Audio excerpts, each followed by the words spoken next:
Welcome to 21st Sports Recap and Reaction for the Dallas Cowboys versus the Philadelphia Eagles in their Week 2 matchup, September 20th, 2015. And we're going to go over all the scores and the stats and give our analysis. So let's start off with the first score of the game. And in the first quarter, with a little over a minute and a half left still in the first, Dan Bailey put the first points on the scoreboard with a 20-yard field goal that made it 3-0 Dallas. Then in the second quarter, just seconds before halftime, Bailey put up a 28-yard field goal to make it 6-0 Cowboys over the Eagles, headed into the locker rooms at halftime. Then in the third quarter, the Cowboys would block a punt, and Kyle Wilbur picked it up and went 26 yards for the touchdown, as neither team had gotten to the end zone at this point, and the extra point by Dan Bailey made it 13-0 Cowboys over the Eagles in this defensive battle. Then in the fourth quarter, less than a minute in, Cody Parkey would finally put the Eagles on the scoreboard with a 46-yard field goal. So it was now a 10-point game with the Cowboys still in the lead with a score 13-3 over the Eagles. And then with a little over 4 minutes left in the game, Brandon Weedon, who had come into the game after Romo had been injured in the third quarter, he broke his left collarbone. Brandon Weedon, in relief, would hit Terrence Williams, who would take it 42 yards for the game's first offensive touchdown. And with the extra point by Bailey, it was now 20-3 Cowboys over the Eagles.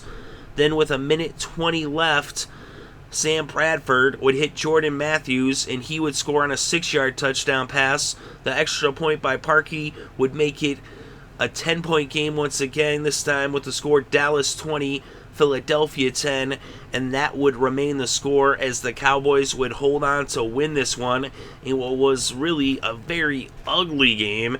It was actually, it was a close game. The Eagles were within striking distance, but every time they needed to make a play, it seems like they shot themselves in the foot with some bad plays, costly turnovers, and just really ugly play on the side of Philadelphia. Let's look inside the numbers. Bradford, 23 for 37, 224 passing yards, 1 touchdown, 2 interceptions, almost mirroring his performance from Week 1 and their loss against Atlanta. And Tony Romo, although he ended up leaving to an injury, and that's the thing, the Cowboys win the game, but they might have lost the season as they already were without Dez Bryant, and we had found out earlier in the day that Dez Bryant was going to be out until at least December, and now it looks like Romo will be gone for about the same time frame, although that remains to be seen, as Romo is one of the toughest players in the game, whether people recognize that or not. He's the type of guy that actually would have went back out there, is what's so crazy with Romo. But he was 18 for 27, 195 passing yards until he got injured there when he broke his collarbone. And then Weedon actually was perfect in relief, surprisingly enough. 7 for 7, 73 yards, and the first touchdown on offense, the Cowboys' only touchdown on offense of the game. And on the ground, both teams struggled to run the ball. Randall had 18 carries for 51 yards for the Cowboys. McFadden, 10 carries for 31 yards. And over on the other side, the leading rusher for Philadelphia, a team with last year's rushing champion, their leading rusher in this game, Sam Bradford, 2 carries for 9 yards. DeMarco Murray, 13 carries for just 2 yards. Not 20, not 12. 2 yards rushing for DeMarco Murray. That's pathetic. And we look at the receiving stats. The leading receiver in the game was Terrence Williams. He had that touchdown, that big touchdown for 42 yards. He had 84 yards total in the game and 4 receptions. Witten, 7 receptions for 56 yards. Dunbar had 3 receptions for 45 yards. McFadden had 2 receptions for 21 yards to go along with his 31 yards rushing. And Randall had 1 reception for 14 yards to go along with his 51 yards rushing.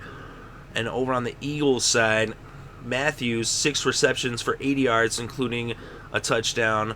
And Murray, actually, his production came off of his receptions, but just 5 receptions for 53 yards isn't really anything to, trumpet.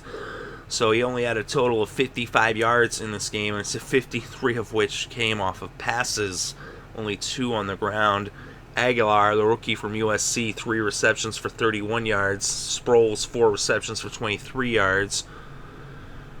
And we had the fumble by Bradford at one moment in the game when they had a chance. Still, when they were still in it, the ball just bounces off his chest. Some miscommunication there.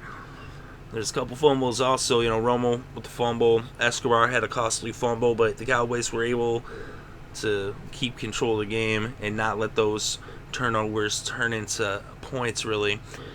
Dan Bailey, 2 for 2 on the field goals, 2 for 2 on the extra points. Cody Parkey, 1 for 1 on field goals and 1 for 1 on extra points. And we look at the defense. The defense of Philadelphia, they were forcing the fumbles. They had 2 forced fumbles, and they had some sacks. Hicks had a sack, Barwin had a sack, Thornton had a sack. And over on the Cowboys end, Hitchens had a sack, and Sean Lee had an interception, and Wilcox had an interception. Lee had 9 tackles to be the game's leading tackler and for the Cowboys and overall. And for the Eagles, Hicks, Jenkins, and Kendricks each had 7 tackles. And we look at team stats. The Cowboys had 21 first downs versus 17 first downs for the Eagles. And we look at third down conversions. Both teams struggled on third downs. The Cowboys 4 for 12 for 33% conversion rate, and the Eagles just 2 of 11. They only converted 18% of their third downs, and that is a recipe for disaster. They did, however, convert the 1 fourth down that they attempted. The Cowboys had 359 net yards versus 226 for the Eagles, and on the ground, the Cowboys had 109 net rushing yards versus just 7 net rushing yards for the Eagles. And when it came to passing yards net, 250 for the Cowboys, 219 for the Eagles. Of course, the Cowboys quarterbacks were sacked 3 times for 18 yards of loss, and Bradford sacked just once for a 5-yard loss. We look at the red zone. And in the red zone, both these teams struggled as well. The Cowboys were 0 for 2 in the red zone. And over on the other side, the Eagles just 1 for 2 in the red zone, as they only converted half of their red zone attempts. So these teams weren't really putting up points. They weren't really getting in the end zone. As you saw, the defensive fumble return off that block punt was the only score, only touchdown. There was a couple of field goals by Bailey before that. That was the only touchdown until the fourth quarter. It took the fourth quarter for both these teams to finally get into the end zone. And the Cowboys, though, were dominant on the time of possession, 40 minutes and 30 seconds versus just 19 minutes and 30 seconds for Philadelphia. So things have taken a turn for the worse right out the gate for the Eagles. The Eagles had such high expectations coming into the season by a lot of people, including myself. And right now, they have a huge uphill battle.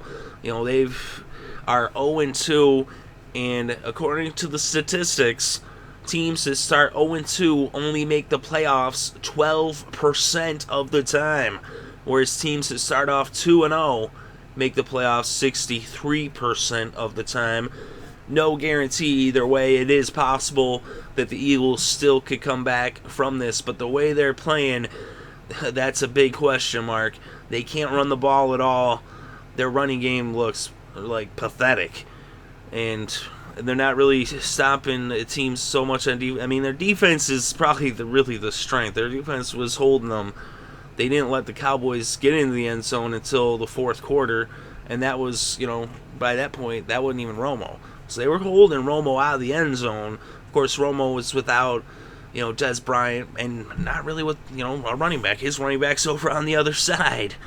At least his running back from last year. He's not his, but Murray is really got to be missing Dallas and wondering why did he go to Philadelphia if this was the way things were going to go. That offense was supposed to be so high-powered, but it is not taken off the ground. It's just crashed right back into the ocean, I guess, if it was coming off an aircraft carrier. But they aren't the Jets. That's pretty sad one. But the Eagles, like I said, that time of possession to the whole, running the quick plays is really backfired. Is they're not managing the clock. They're keeping their defense out on the field the whole time. That's the thing. The defense is actually playing pretty good for the Eagles, but they're asked to do way too much. They're on the field for 2/3 of the game. You can't have your defense on the field for 2/3 of the game and expect to win. And the Cowboys find a way to win somehow, some way, even without the big weapons from last year. Is now they're without their big three for who knows how long.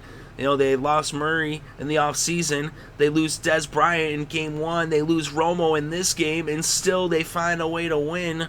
But you got to wonder, moving forward, how many more games are they going to be able to win now that they're going to have to be relying on Weedon and Williams and Witten, is it's going to be www.cowboys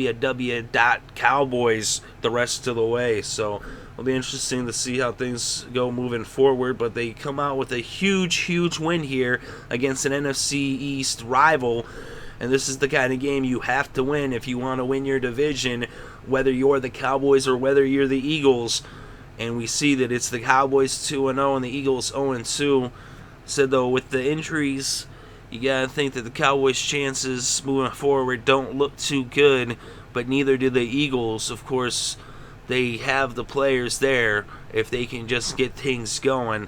And it's possible. We've seen in the past where teams, like I said, there's the 12% of teams that still make the playoffs even after starting 0-2, and teams have even gone 0-4 and made the playoffs. So it is possible, but they're going to have to do something about that running game. They're going to have to do something about that time of possession. They're going to have to do something about that third down efficiency if they're going to win, and when they're going to win. They're going to win eventually. But a rough start for the Eagles in 2015. And, you got the Cowboys. How about them Cowboys? How about them Cowboys? But let me know what you think in the comments section below. Definitely interested to read your thoughts and opinions. Thank you very much for listening. It is greatly appreciated. I hope you're having a good day and having a great weekend, and enjoy all the sports.